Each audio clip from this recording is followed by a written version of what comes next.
अस्सलाम वालेकुम। Doctor Arshad Mahmood here. आज की इस वीडियो के अंदर हम बात करेंगे बच्चों के अंदर चूसनी के इस्तेमाल पर।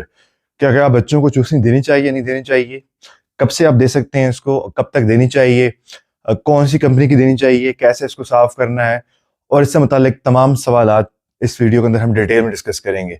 तो इस वीडियो को कंप्लीट देखिएगा, इंशाल्लाह आपको फायदा होगा। तो चूसनी जिसको फीदर सूदर कहा जाता है, सूत्र कहा जाता है, ये बेसिकली आज की चीज नहीं है बल्कि सदियों से इस्तेमाल की जा रही है, बच्चों को दी जाती है। इसको एक हम non nutritive type of second कहते हैं, जिससे बच्चों को सुकून और आराम मिलता है। सबसे पहले हम डिस्कस कर लेते हैं इसके फायदे। अगर बच्चों को आप चूसनी देंगे तो इससे आप क्या फायदे हासिल कर लेते हैं। सबसे पहली चीज तो जैसे पहले बताया था मैंने कि इससे आपके बच्चे को राहत मिलती है, सुकून मिलता है, इसका सूदिंग इफेक्ट होता है। तो डेफिनेटली ये तो है कि बच्चा रो रहा है तो इसे चुप हो जाता है, जब वो इसको चूसता है तो उसको सुकून मिलता है, उसको प्लेयर मिलता है। कोलिक बच्चे जो इनको बहुत ज्यादा कोलिक होता है तो उनके अंदर देने से भी उसका जो है इफेक्ट कम हो जाता है, और बाज बच्चे इसे वैसे चुप कर जाते हैं और वो उनका रोना कम हो जाता है। इस तरह बच्चों की जो कंडीशन होती है इसको हम सिड्स कहते हैं, that is sudden infant death syndrome. कि बच्चा जिसकी उम्र 1 साल से कम है रात को बिल्कुल ठीक सोया था, और जब वालिदैन ने देखा तो बच्चा सो के उठ नहीं पाया, वो फौत हो चुका था। इस कंडीशन को हम सडन इन्फेंट डेथ सिंड्रोम कहते हैं, कि बिल्कुल हेल्दी बच्चे का अचानक बगैर किसी वजह के फौत हो जाना, तो वो बच्चों में पाया जाता है। तो ये चूसनी का इस्तेमाल उन नींद के दौरान खासकर उस कंडीशन को बचाता है। अब हम देखते हैं कि इसके कुछ साइड इफेक्ट भी हैं कि नहीं है। तो डेफिनेटली इसके साइड इफेक्ट हैं। चूसनी का इस्तेमाल अगर आप चूसनी की प्रॉपर केयर नहीं करेंगे, इसकी सफाई का ख्याल नहीं रखेंगे, तो बच्चे को इन्फेक्शन होंगे, जिसमें उसके गले का इन्फेक्शन हो सकता है, छाती का इन्फेक्शन हो सकता है, और पेट का इन्फेक्शन हो सकता है।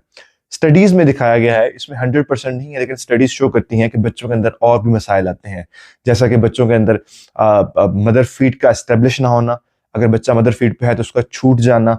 इसी तरह बच्चों में लेट बोलने का मसला, बच्चों में दांतों के मसाइल, डेंटल केरीज, जबड़े की शक्ल का खराब होना, और फिर ईयर के इन्फेक्शन या कान के इन्फेक्शन। तो ये सारी मसाइल भी इन बच्चों के अंदर आ सकते हैं। अब ये जो सारे मैंने मसाइल बताए हैं, जिसमें डेंटल अबनॉर्मेलिटीज हैं, डिले स्पीच है, और ये ईयर इन्फेक्शन है, तो अमूमन ये 2 साल के बाद देखे गए हैं, और ज्यादातर ये 4 साल के बाद ही आते हैं, उससे पहले ये नहीं आते। अब हम देखते हैं कि क्या बच्चों को चूसनी देनी चाहिए कि नहीं देनी चाहिए। तो डेफिनेटली इसमें गाइडलाइंस क्या कहती हैं। तो गाइडलाइंस ये कहती हैं कि जब तक बच्चे की माँ की फीड जो है वो एस्टेब्लिश ना हो, कि बच्चा प्रॉपर माँ के दूध के ऊपर एस्टेब्लिश नहीं होगा, उसकी रूटीन नहीं बनी, तब आप तक बच्चे को आप चूसनी ना दें। रीजन ये है कि उससे बच्चे की जो है माँ की फीडिंग में इश्यूज आ सकते हैं। फिर गाइडलाइन कहती है कि 6 महीने का जब बच्चा आपका हो जाता है तो फिर आप उसके चूसने के इस्तेमाल को कम करना शुरू करें, और साल तक कोशिश करें कि ये बंद हो जाए। 2 साल के बाद इसको डेफिनेटली हम कहेंगे कि भाई आप चूसनी ना दें, और 4 साल के बाद तो ये स्ट्रिक्टली मना है कि बच्चे को चूसनी नहीं देनी आपने।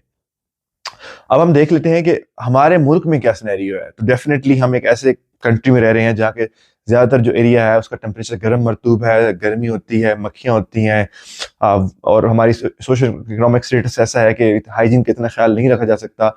तो मैं नहीं रिकमेंड करूंगा कि अगर आप अपने बच्चे को आप सफाई का ख्याल नहीं रख पाते तो चूसनी ना दें, क्योंकि उससे फिर ये सोर्स ऑफ इन्फेक्शन बनता है। अगर आप कहते हैं कि नहीं डेफिनेटली मैं सारी चीज़ों को कंट्रोल कर लूंगा, तो फिर आप उसको दे सकते हैं। अब हम चूसनी से रिलेटेड वालिदैन के कुछ और क्वेश्चंस को डिस्कस कर सकते हैं। पहली तो बात यह है कि चूसनी आपने किस ब्रांड की लेनी है। तो उसमें डिफरेंट ब्रांड्स हैं, लोकल इंटरनेशनल हो सकते हैं, जैसे कि अगर शील्ड का है, टॉमी टिपी है, तो वो आपकी अफोर्डेबिलिटी पे है, तो उसके मुताबिक आप उसको ले लें। चूसनी आपने 102 महीने के बाद चेंज करनी है, ठीक है। उसी तरह चूसनी के डिफरेंट मटेरियल्स आते हैं, ये रबड़ में भी आती है, सिलिकॉन में भी आती है, और लेटेक्स में भी आती है। तो उसमें रबड़ वगैरह जो है ये चूंकि नरम होता है तो बच्चा इसमें ज्यादा सुकून महसूस करता है, लेकिन सिलिकॉन की जो चूसनी है वो ज्यादा उसमें रिकमेंड किया जाता है।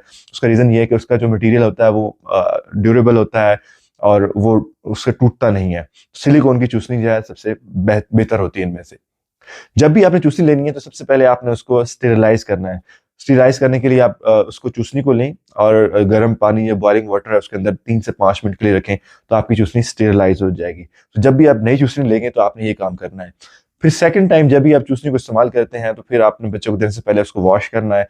वॉश करने के लिए आप जो सोप वाटर होता है या सोप सोल्यूशन होता है उसके अंदर इसको डिप करें, इसको साफ करें, और फिर बच्चों को आप दे सकते हैं।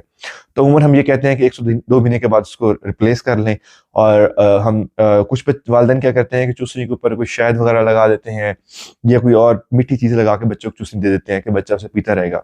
तो ये चीज़ अपने अवॉइड करनी है। उसके 2 रीज़न है, खासकर 1 साल छोटे बच्चों के अंदर शहद लगा के चूसनी देना तो मना है, क्योंकि बच्चों के अंदर एक कंडीशन होती है, इसको हम इन्फेंटाइल बोtulism कहते हैं, जिसमें बच्चे के पट्टे सारे काम करना छोड़ देते हैं और वो शायद से होता है, और वो साल से पहले नहीं देनी चाहिए। और उस साल से बड़े बच्चों के अंदर भी आपने मीठी चीज़ लगा के चूसनी नहीं देनी। उसकी वजह ये है कि उससे डेंटल केरीज यानी दांतों में गलने का मसला हो सकता है। क्या बच्चों को आप चूसनी सोते हुए दे सकते हैं? तो डेफिनेटली आप उसको दे सकते हैं। तो ये कुछ बुनियादी बातें थी चूसनी से मुतालिक। फिर भी अगर आपको क्वेश्चन है, कोई चीज़ रह गई है, तो आप कमेंट सेक्शन में पूछ सकते हैं। Thank you.